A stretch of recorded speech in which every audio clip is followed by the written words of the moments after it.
রাষ্ট্র যেখানে ব্যাকআপ দিচ্ছে, সরকার যেখানে একজনকে ব্যাকআপ দিচ্ছে একটা দলকে, তাদের কত দফা কি হবে আমি ঠিক জানি না। ২৪ দফা যা ঘোষণা করেছেন এগুলোতে অনেক কিছুই জনগণের স্বার্থে করেছেন। এনসিপির যে ২৪ দফা দিছে এটা পুরোপুরি অস্পষ্ট এবং সংক্ষিপ্ত। এনসিপির মধ্যে অনেকটা অংশ নানান ধরনের অভিযোগে অভিযুক্ত হয়েছে। মানে বাংলাদেশের রাজনৈতিক অভিমুখ সব কিছু সিদ্ধান্ত শুধুমাত্র বাংলাদেশের জনগণের নেবে। যে ধরনের সমস্যাগুলো ফেস করবে এটার জন্য এরা প্রস্তুত কিনা। এনসিপি নতুন রাজনৈতিক দল হিসেবে আত্মপ্রকাশ করেছে। আমরা তরুণদেরকে স্বাগত জানাই রাজনৈতিক মঞ্চে। এনসিপি আমি বলবো অনেকটা কিংস পার্টির মতো। আমরা এখনও দেখতে পাচ্ছি তারা বিভিন্ন জায়গায় যে পদযাত্রা করছে, বিভিন্ন প্রোগ্রাম করছে, সেটা রাষ্ট্রীয় শেল্টারে করছে, এটা স্পষ্ট। রাষ্ট্রীয় প্রোটোকল ব্যবহার করে, রাষ্ট্রীয় পুলিশ প্রশাসনের সহযোগিতা নিয়ে তারা বিভিন্ন জায়গায় প্রোগ্রাম করছে। তো রাষ্ট্র যেখানে ব্যাকআপ দিচ্ছে, সরকার যেখানে একজনকে ব্যাকআপ দিচ্ছে একটা দলকে, তাদের কত দফা কি হবে আমি ঠিক জানি না। তবে আমরা তাদেরকে সাধুবাদ জানাই যে তারা সাহস করে এসছে।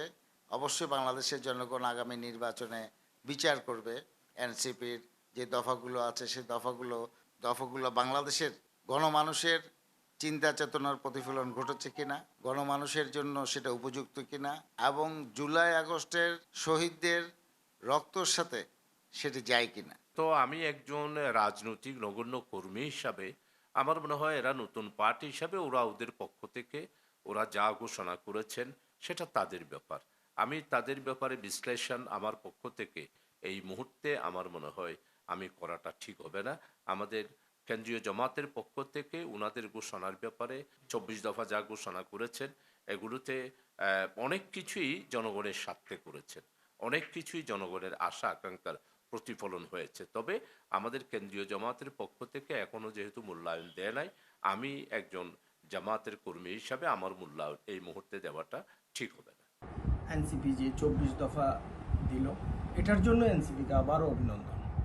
কিন্তু এখানে যে নারী প্রশ্নে, এখানে কৃষকদের প্রশ্নে, এখানে যা যা স্বাস্থ্য প্রশ্নে যা এখানে ২৪ দফার মধ্যে আমি এটা পড়ে দেখেছি, এটাতে মোটামুটি বাংলাদেশের রাজনীতিতে দীর্ঘদিন ধরে এই জিনিসগুলো দাবি দাওয়া হিসেবে হাজির করছে শাসক শ্রেণীরা, কিন্তু ক্ষমতায় গিয়ে সংবিধান এবং তার রাষ্ট্র ব্যবস্থাকে ব্যবহার করে কি করছে, এগুলোর কোনো কিছুই কোনোদিন বাস্তবায়ন করে না। এনসিপির ব্যাপারে আমি যদি বলি, এনসিপির মধ্যে অনেকটা অংশ নানান ধরনের অভিযোগে অভিযুক্ত হচ্ছে।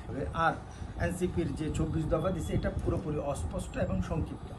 এখানে আপনি পড়ে দেখবেন পয়েন্টগুলো জাস্ট টাচ করে করে গেছে, এগুলোর কোনো বিশদ ব্যাখ্যা নেই। আপনি এগুলো কীভাবে বাস্তবায়ন করবেন, আপনি এখানে কোন শ্রেণীর প্রতিনিধিত্ব করবেন, এই কোনো কিছুর উল্লেখ এখানে নাই। এবং আপনি যখন আপনার বিরুদ্ধে যখন অভিযোগ উঠে, তাহলে আপনি এখানে কর্মসূচি কি ওই আপনি যেই কালচার আপনি বিলং করতেছেন, যে অভিযোগগুলো আপনি অভিযুক্ত হচ্ছেন, আপনি কি ওইদিকে দাবিত হচ্ছেন? ওটা তো পুরনো বন্দোবস্ত। আমরা চাই নতুন রাজনৈতিক বন্দোবস্তে একটা জাতীয় ঐক্য।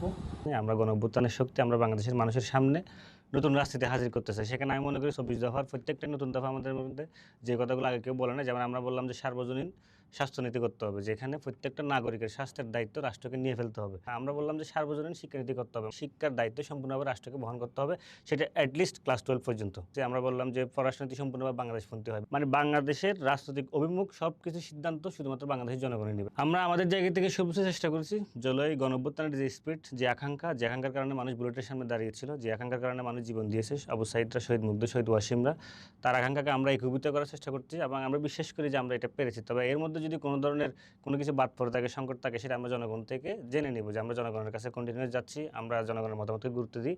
সেক্ষেত্রে আমরা যদি নতুন কোনো সংকট বাংলাদেশে দেখি যেটা জনগণ চায়, সেটা অবশ্যই আমরা অ্যাড্রেস করবো এনসিপি। এখানে এদের প্রথম এবং প্রধান যে জিনিসটা এখানে ইনক্লুড করা হয়েছে কি, নতুন সংবিধান বাস্তবায়ন। আর নতুন সংবিধানের আদলে এরা কী করবে এটা নিয়ে বিস্তার। এখন ২৪ দফা এগুলা ছাত্র জনতার অভিপ্রায় তো করছে, আমাদের যে অভিপ্রায়, এটা তো অভিপ্রায়, কিন্তু এটা আসলে কতটা বাস্তবিক আর কতটা এটা একটা উইশ লিস্টের মধ্যে, মানে এটা এই ২৪ দফা এগুলো প্র্যাকটিক্যাল কিনা, যে বিরাট বিপ্লবের মানে এগুলো যে এখানে যে দফাগুলো এগুলো বাস্তবায়ন করতে যায়, এগুলো একদম গ্রাসরুট লেভেল থেকে এগুলো বিশাল একদম মানে বিপ্লবী একটা বিপ্লবী জ্ঞাতায় যাইতে হবে। এগুলো যদি বাস্তবায়ন করতে যায় যে যে ধরনের সমস্যাগুলো ফেস করবে এটার জন্য এরা প্রস্তুত কিনা আর এগুলো প্রণয়ন কীভাবে করে এসব নিয়ে আসলে এখানে খুব বেশি একটা নাই এগুলো এই প্রতিশ্রুতি দেওয়ার মতোই একটা wish এটা কি গতানুগতিক রাজনৈতিক দলের যে দফা যেগুলো দেওয়া হয় নির্বাচন ইশতেহার যেটা খাতা কলমে থাকে কিন্তু বাস্তবে হয় না, এটার মতো কিছু?